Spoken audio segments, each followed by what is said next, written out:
सर्दियों के दिन थे। बहुत ही ज्यादा बर्फबारी हो रही थी। पूरा जंगल चारों ओर से बर्फ से ढका हुआ था। सभी पक्षी खुद को अपने घरों में फंसा हुआ महसूस कर रहे थे। वे बर्फबारी के कारण कहीं भी आ जा नहीं पा रहे थे। इसी जंगल में एक टूनी नाम की चिड़िया अपने परिवार के साथ रहती थी। कल्लू जी, घर का सारा राशन खत्म हो गया है। लगता है बाजार जाना ही पड़ेगा। नहीं टूनी, तुम बाहर नहीं जाओगी। बाहर बहुत ही तूफानी बर्फबारी हो रही है। तुम कहीं भी फंस सकती हो। देखते हैं क्या होता है। भगवान ने चाहा तो मैं ही ठीक होके खुद चले जाऊंगा। तुम बस 2-3 दिन इंतजार कर लो। कल्लू कौवे की शहर के बीचों बीच बहुत बड़ी दुकान थी, लेकिन कुछ ही दिन पहले उसका एक्सीडेंट हो गया था, जिस कारण वह अब उड़ नहीं पा रहा था।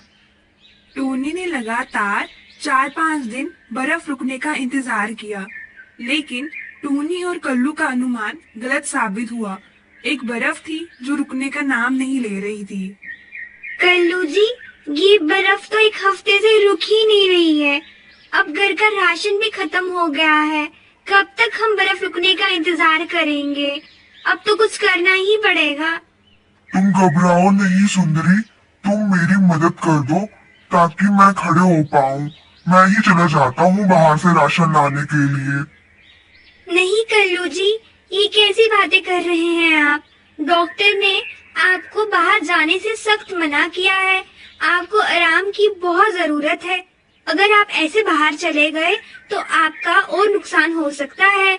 इससे अच्छा है आप घर पे ही रुकिए। मैं ही बाहर से कोई राशन पानी लेके आ जाती हूँ। टोनी, मुझे माफ कर दो। मैंने खुद को इतना बेबस कभी महसूस नहीं किया है जितना मैं आज कर रहा हूँ। आज मेरी वजह से तुम्हें इस बर्फ में बाहर जाना पड़ रहा है।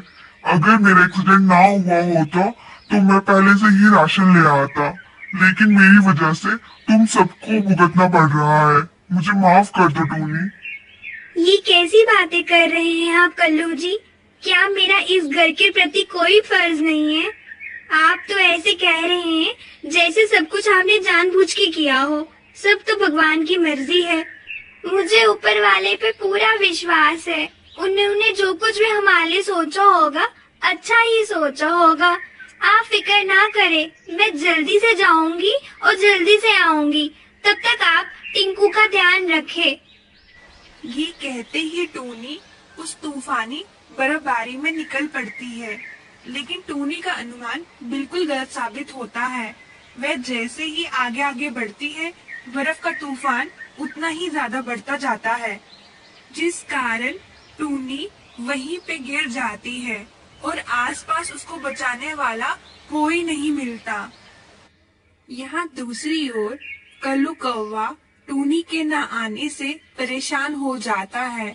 वह सोचता है कि शायद टोनी कहीं रुक गई होगी, तभी उसे घर आने में देर हो गई होगी। पापा, मम्मी कब आएगी? बाहर तो बहुत अंधेरा हो गया है। मम्मी को अभी तक तो आ जाना चाहिए था। तुम घबराओ नहीं टिंकू, मम्मी बस आ रही होंगी। कहीं सामान खरीदने में देरी लग गई होगी, तभी वह अभी तक नहीं पहुंची। कल्लू ने टिंकू को झूठा दिलासा तो दे दिया था, लेकिन वह बेचारा खुद अंदर ही अंदर बहुत परेशान हो रहा था। कल्लू लगातार टूनी का इंतजार करने लगा, लेकिन काफी इंतजार करने के बाद भी टूनी वापस घर नहीं लौटी। कल्लू और टिंकू सारी रात परेशान होते रहे। वह अपने दिल का हाल किसी को सुना भी नहीं पा रहे थे और टूनी को ढूंढने के लिए जा भी नहीं पा रहे थे। वह सुबह का इंतजार करने लगे। कल्लू और टिंकू ने बड़ी मुश्किल से रात गुजरने का इंतजार किया। जैसे ही सुबह हुई, वैसे ही कल्लू ने टिंकू को बंटी के घर भेज दिया और उसे सारी खबर बताने को कहा। टिंकू की बात सुनते ही बंटी सारे जंगल में टूनी की खोज में निकल पड़ा। वह सब जगह टूनी को पुकारने लगा, लेकिन रात को बर्फ का तूफान इतना गहरा था, कि उसे टूनी कहीं नजर नहीं आ रही थी। वह सारे दिन लगातार चारों ओर टूनी को ढूंढता रहा। आखिरकार थक हार के बंटी भी वापस कल्लू कौवे के घर आ गया। कल्लू भैया, मुझे माफ कर दीजिए। मैंने टूनी बहन को सब जगह ढूंढ लिया, लेकिन मुझे वह कहीं नजर नहीं आई। जंगल में काफी ज्यादा बर्फबारी हो गई है। बंटी की ये बात सुनकर कल्लू कौवे को बहुत दुख हो गया। उसकी बच्ची कुछ उम्मीद भी खत्म हो गई। सब मेरी वजह से हुआ है। अगर मेरा एक्सीडेंट ना हुआ होता तो मैं खुद राशन लेने जाता। आज मेरी टूनी घर पे होती, सही सलामत होती। पापा, आप परेशान मत होइए। देखना मम्मी जल्दी ही घर आएंगे। मेरी मम्मी बहुत ब्रेव है। आप बिल्कुल फिक्र ना करें। टिंकू और कल्लू अभी परेशान हो ही रहे थे, तभी अचानक से कोई उनके घर में प्रवेश करता है, जिन्हें देखकर उनकी खुशी का ठिकाना नहीं रहता। अरे टूनी, तुम आ गई। तुम अभी तक कहाँ थी? तुम्हें नहीं पता हम कितने परेशान हो रहे थे तुम्हारे बिना। बंटी भैया भी सुबह से तुम्हें ढूंढने के लिए निकले हैं। हाँ कल्लू जी, मैं आ गई। मैं जब कल राशन लेने गई थी, तभी अचानक से रास्ते में तूफान बढ़ गया, जिस कारण मैं वहीं पे बेहोश हो गई।